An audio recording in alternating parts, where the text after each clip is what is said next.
Hello and welcome to a new episode of History Episodes with Samyukta Nair.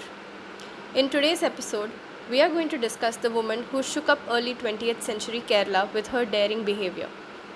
We are going to talk about Kuriyedathu Thathri, the Brahmin courtesan. Until the 20th century, the Nambudiri woman of Kerala was an enigma. Living a sequestered existence from puberty onwards, hidden in the recesses of the ancestral home, shrouded in layers of cloth and a voluminous umbrella on the rare occasion she stepped out, completely hidden from the human gaze. It seemed that while the Brahmin man led a fairly active social life, his wives, sisters, and daughters were literally antarjanams, beings who spent their lives indoors. In fact, while the men used the caste name Nambudiri as a surname, the women were actually referred to by their first name followed by Antarjanam.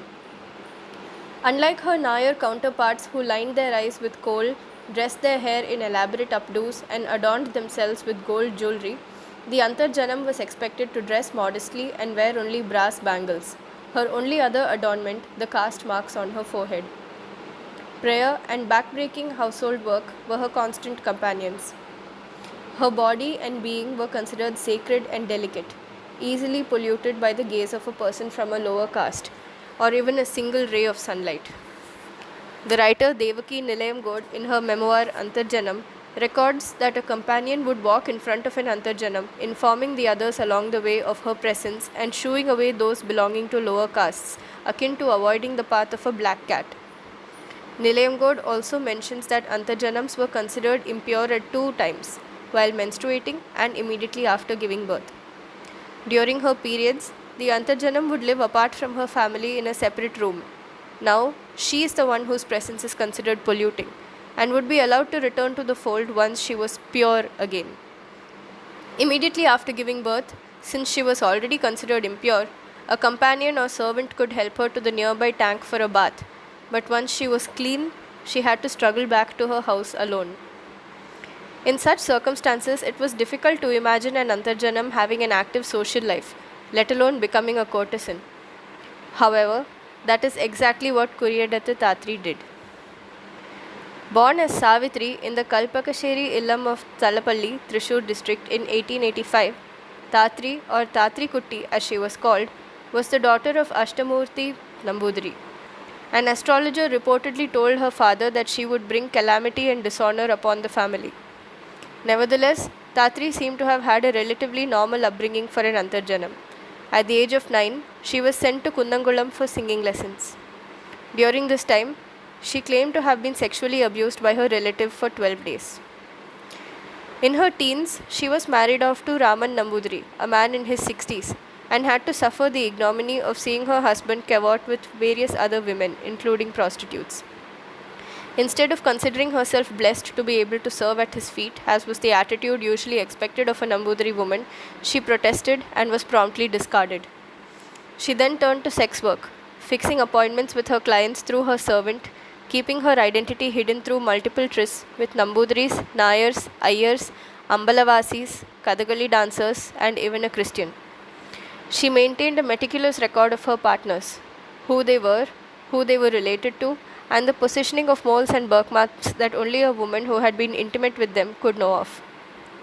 All hell broke loose when one of her clients recognized her.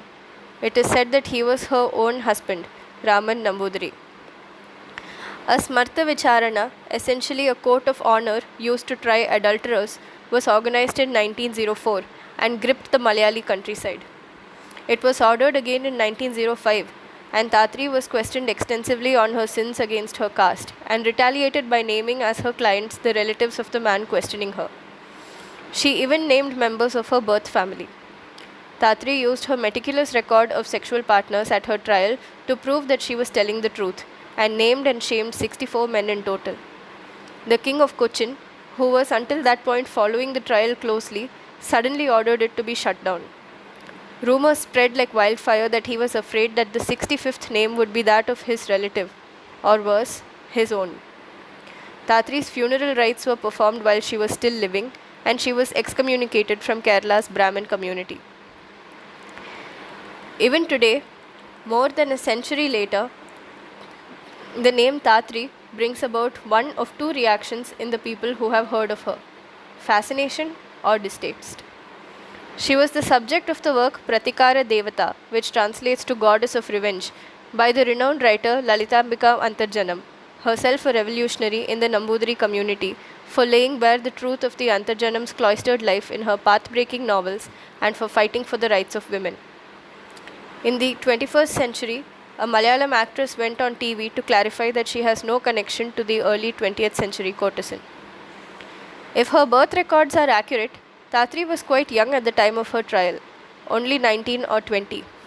After having been declared a sadhanam, a thing or inanimate object, disgraced and feared in equal measure after her trial, she disappeared from the pages of history. Government records state that she was sent to live out her days in Chalakudi in Thrissur district.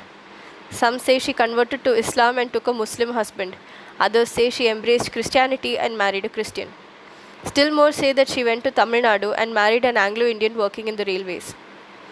While she may have physically disappeared forevermore, her name lives on in Kerala as the woman who dared step out of the shadows dictated by her caste, who dared to take lovers both high and low, and who dared to name and shame wealthy, powerful men who had shared her bed willingly enough but wanted no further association with her on learning her true identity.